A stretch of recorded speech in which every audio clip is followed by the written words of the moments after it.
This door here put up a hell of a fight. 6 hours into it to get it just and then level out to the bodywork.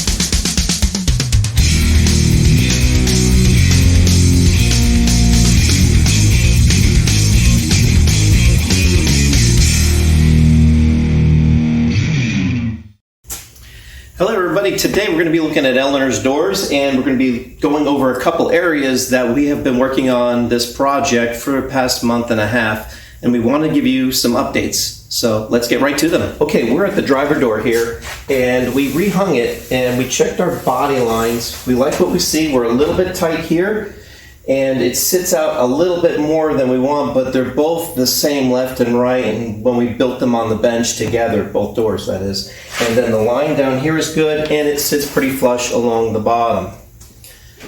They open up pretty well, no issues. Basically when you bodywork stuff, you're adding millage everywhere and you're trying to make them even first, and then you put them back on the car and you find out, like here, we're running very tight in here, but we're trying to keep the same profile as the passenger side. So we have to make a compromise when we put them back on the car. So once we level the doors the same, then we build them to the panel of the car, the shape of the car. So that's where we're at with this. You can see it wants to ride tight into there. We'll clearance that pillar, and then last we'll go into here. Something that happens here with these hinges, the door wants to run into the bodywork, okay? And I don't know if y'all can see that. So the door wants to run into the bodywork there. And why is that? It's because the way the hinges are designed, they're coupled in far enough to where when you swing it, it's not swinging out of the way, it's interfering in the way because the pin is actually in further than the door. So the original design of the door having the pin on the outside would just swing it immediately away. Well, it's not. It's going to go into it before it moves away from it because the pin is no longer here on the outside, it's now moved in, which moves all of the pivoting point closer to the panel. So what has to be done in order to get away with this is I have to move that inner flange, the bent 90-degree edge in. I got to move it in a little bit so it will not hit the outer portion. I still got to bodywork that up, but that's why I was stressing so much about clearance in this area, because I need as much as I can in order, when I paint this, it's going to just lose it. If these hinges ever get out of alignment or wear down or something silly happens, it's going to trade the paint. So it's critical that right now in this process, I'm going to try my best to clearance it. Hope that kind of clears up this hinge deal. Okay, we're at the passenger side, everybody. This side here cost me a lot of time, but I had to take the time to do it right.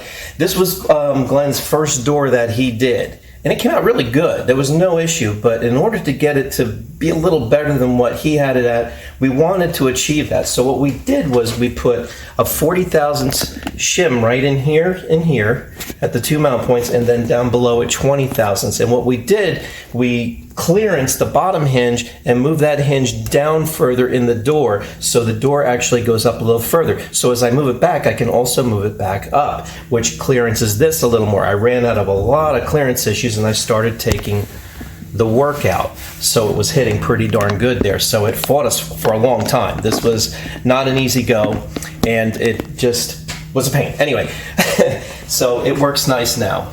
Same thing as the driver's side. When you move a pivot point in that inch, it also changes the outer opening of the door. It's not a bad thing, it works. I just got to make sure it clearances it, because every time I bodywork, I'm putting a ton of millage in it, and then when I go to final paint, I needed to clearance even more because we're putting more millage in it, so we're deducting the amount of space we have every time we make something changed.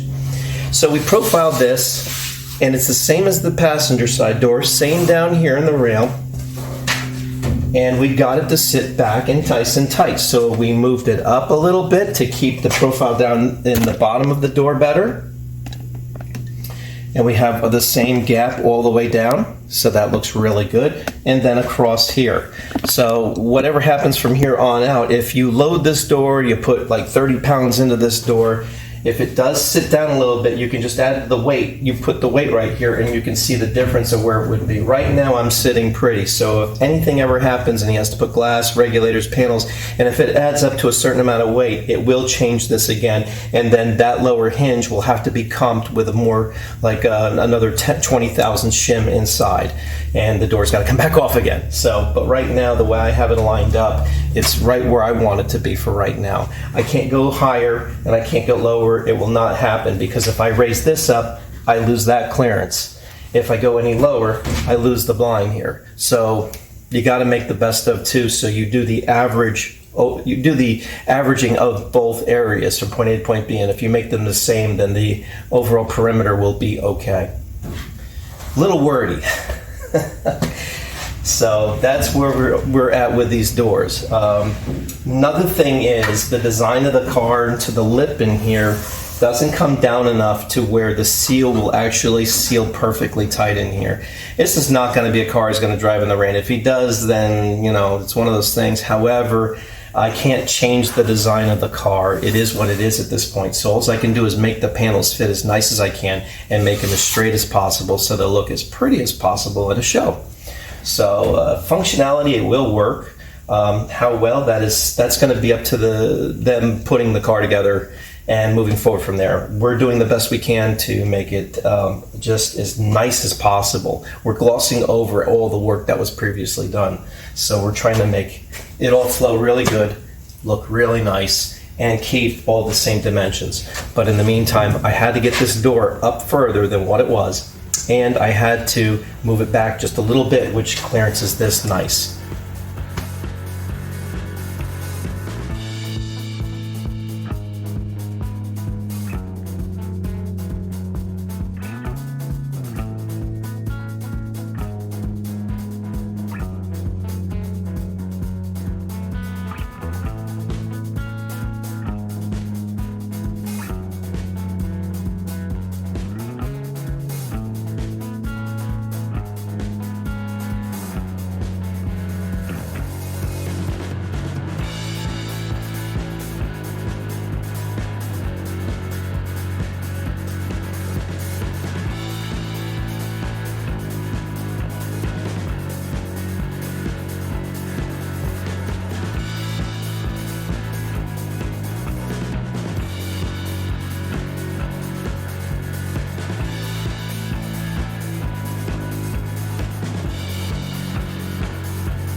This was an area that really gapped on the deck lid, hood, whatever you want to call it. So what we did was we broke the work, and then we air hammered his body shell up a little bit, and we brought the gap tighter. What we'll do is we'll put the artwork back into where it used to be here, and then we don't have to mod the deck lid. The deck lid fits pretty nice on the car, but that was an area of concern that we had to move a little bit. The rest of the panel actually fits pretty well for what it is, so not too shabby. Overall, not bad. It just is what it is when you do a hand-built car. You're making the best of everything. The nicest thing for me personally is I can see the car done. So it's going to look really good. The thing is, it's just that I got to get over all these hurdles to get there, and it just takes time to figure out a game plan. What do we want to do? What don't we want to do? I think the next big hurdle for us will be the hood, or your trunk, whatever you want to call it on a VW. But the curve of the hood is more than the body of the car. So it wants to play the gap role at the midpoint of the arc.